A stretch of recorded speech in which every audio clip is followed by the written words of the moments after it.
I've always loved Halloween. In some ways, I even prefer it to even Thanksgiving or Christmas.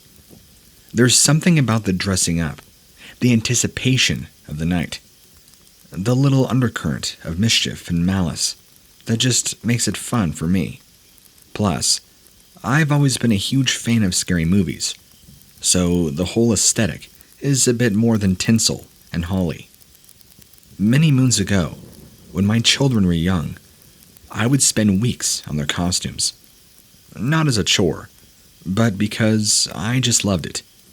I would ask them well in advance what they wanted to be for trick or treat, and rather than bowling an outfit from the store, I would custom make their costumes. I was always sure to add little details that would make them very special, different, and unique. One time, my oldest son, Peter, wanted to go as Freddy Krueger. I'm not sure where he saw the image because I had certainly never let him watch those movies. But he was obsessed with the idea. So I did what I could.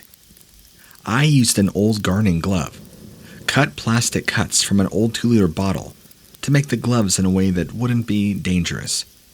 I used wax paper and plastic wrap to make a mask for him, the way it would look like scars.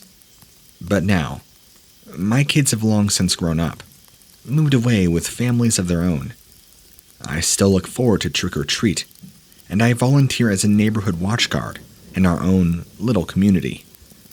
My home is truly in the suburbs, where most people know each other, and are well aware that on trick or treat night, they should expect groups of kids to be going door to door in costumes, looking to score large amounts of candy. But, of course, that doesn't make it 100% safe. There's always the random out-of-towner who will come speeding through, or even rowdy teenagers who might use Halloween as an opportunity. You do read about this stuff and see it on the news. My job is to take up one of several posts that the Neighborhood Watch Committee decides on and to just stand guard. Watching the kids walk through the streets, making sure first that they are safe, and second, that they don't cause any mischief. Basically, I set myself up with my own bucket of candy at the checkpoint, and I watch for a few hours. I actually love the job, as it gives me the chance to see all the different costumes the kids and their parents have designed, and to still be right there in the thick of fun, even though my own are long gone. Enough of the backstory, because last year, something changed for me. Now, I know that the first thing people are going to say about my story is costume. I'm standing in a street where for hours I've been surrounded by every manner of ghost, demon, devil, and hobgoblin imaginable. Latex, fake hair, even bedsheets are all around the place that I didn't bat a single eyelid. They'll say that what I saw was clearly just another kid in a suit or a mask, or perhaps a parent, as keen to get in on the action as I was. This is what people say. But, as history has proven, people are wrong. It was nearly 9 p.m. I had hung on, as I always do, to check for any stragglers or kids who had, for some reason, got to a late start. But I hadn't seen any for at least 20 minutes. The last group, featuring an adorable little girl dressed as a pumpkin, had been accompanied by their father. So I just decided to call it quits and head home. But, just as I reached over to fold up my camping chair, I caught sight of this figure standing at the edge of the street. At first, the whole thing was just a silhouette in the streetlight. I wondered if my eyes were playing tricks on me, but they weren't. It was there, plain as day, and huge. When I say huge, I mean it. This was no kid. It must have been well over 7 feet tall, and that was the stooping over. It had huge, thick arms, human-like, but covered in hair. But it was the head that got me the most. It was the shape of a dog, and even in the darkness, I could see long, sharp teeth protruding from its snout. I just spent the whole night looking at every variety of mask under the sun, and I'm telling you, this was not a mask. What I saw very closely resembled a werewolf, or some kind of Dogman creature, whatever you want to call it. It was real, and I was face to face looking at it. I stopped packing up my things, looked around, trying to estimate how quickly I could get to the nearest house, whether it be quicker to run behind a tree and hope it had not spotted me. I watched as it lowered its head toward the ground, padded slowly toward the bushes on the far side of the road. After the trees, there are fields, and then it's out onto prairies. I stayed perfectly still and prayed as the thing slowly moved off and disappeared into the leaves. This year, I will still be doing my job on the neighborhood watch. More than ever, there needs to be somebody out there looking for the kids, to protect them. I will stand in that same spot. But this year, as well as a bucket of candy, I'll be taking a can of mace, just to be sure.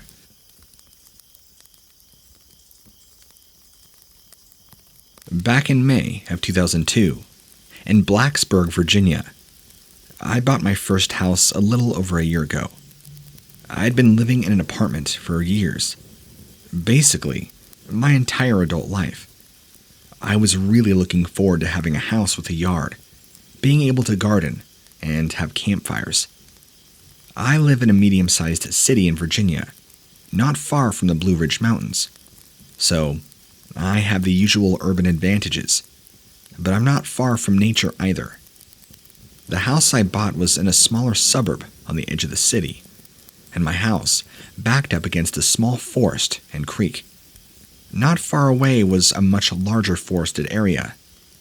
I had a good-sized yard, partially fenced in, and lots of privacy. One of my first goals was to get the backyard all set up.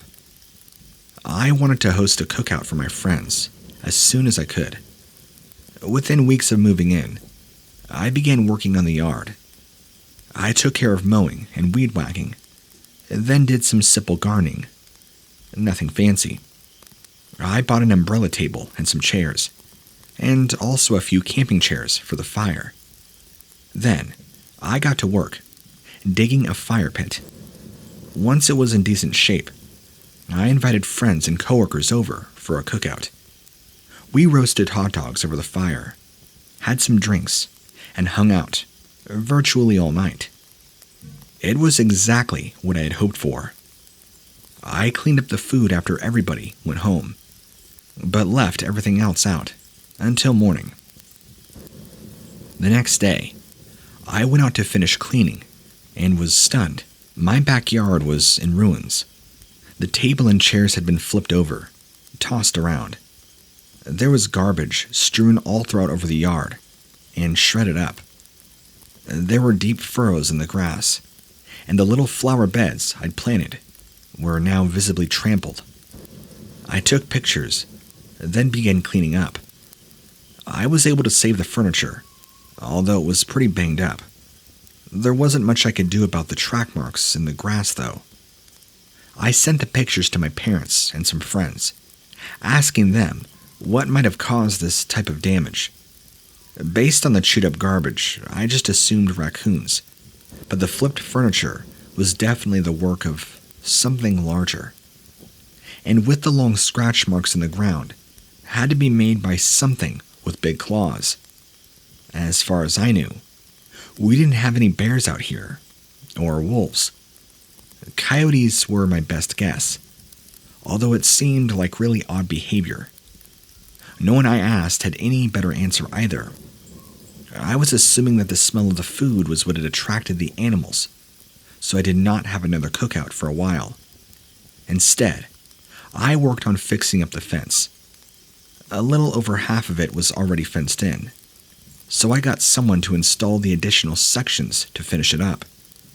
The contractor also shored up the older sections, made sure all of it was sturdy enough to keep any animals out. A few months after the first cookout, I was feeling better. Decided to invite friends over again. Just like before, we had made hot dogs and hamburgers, sat around the fire, listening to music. Between 11 and midnight, most of my guests filtered out. One friend stayed behind me to help me clean up. He knew about the mess last time and was concerned, which was actually nice. We pulled all the food and drinks and garbage inside. I folded up the camping chairs, cleaned everything up as best as I could. I felt a lot better with the fence, but still being cautious. Once it was all done, my friend left. I made sure the backyard light was on and locked up. I tried going to bed, but I was having a hard time falling asleep. Since I lived alone, it was a little freaky thinking of a pack of coyotes, or whatever animal, prowling around my house. I knew I was safe inside. I still felt nervous. After an hour or so, I was almost asleep when I heard the sounds. It was a splintering sound, like cracking wood. It was enough to completely wake me up. My bedroom window looked out over the backyard, so I walked over and looked out. The light was still on, but everything beyond it was in the dark. I couldn't see anything out of the ordinary and wasn't sure where the noise had come from. I stayed there, watching, waiting. Eventually, I saw movement. Right at the edge of the light, something dark was moving around, checking out the backyard. It was big, but I couldn't see much more than that. I was too scared to go downstairs for a better look, but was confused as to how it had gotten in the yard. Apparently, it could climb fences. The thing moved around some more. I heard it sniffing around the fire pit, then moving closer to the table. As it did, I could now see it more clearly. Having thick, dark fur, I was beginning to think I had been wrong. Not a coyote or a raccoon. This was a big bear. I was looking down on it, and the thing was hunched over oddly, so I couldn't see all of its body very well. Then, as I watched, it stood up. It straightened up and stood very tall on two legs. When it turned its head, I could see that it had a long, narrow snout. The head of this thing was shaped much more like a dog than a bear. Also, now that it was standing up, I could see that the legs were too long, and the torso too slender to be a bear. I had no idea what I was looking at. Suddenly, it turned and lifted its head to look right at me. I was standing in a dark room. It couldn't possibly see me, but it stared straight at me for several long minutes. Its gold eyes appeared to be glowing in the darkness. I felt hypnotized looking back at it, until I snapped out of its stare, jumped back from the window. I threw myself into bed and hid under the covers all night, like a child, not sleeping once. The next morning, I went outside to check out everything. Saw that part of my fence had been knocked over. Apparently, this Dogman werewolf creature had somehow pulled it down to get into my yard. Needless to say, I stopped having cookouts after that, instead of dealing with whatever that thing was.